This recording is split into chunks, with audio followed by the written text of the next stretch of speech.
What is up, everybody? So today I want to show you how to reset the service interval on a Mini Cooper. This is a 2012. So go ahead, well, don't start it, but put it into accessory mode. Okay, make sure you're on the screen with the temp, and then go ahead and hold the trip down like so. And then you're going to see this come up here, and you're going to scroll here with the BC button on the end.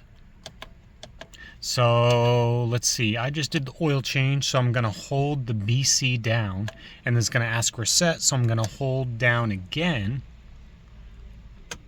and you wait till the little clock is done, and then boom, 20,000 is crazy.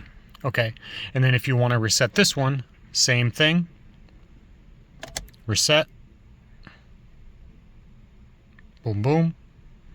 I also did the brakes. I think that's the brake fluid, maybe? I don't know, man. These minis are weird. Yep. Okay, and then we're just, each one you want to reset, just hold that sucker down, boom boom, and boom boom. And then you're all good to go. Turn it off, turn it back on, make sure no warnings come up, and then you're all set. Anyways, guys, I just want to thank you for watching. I hope that this video helped you out in some way. Please like, comment, subscribe for more how-to videos. Have a good one. Peace out.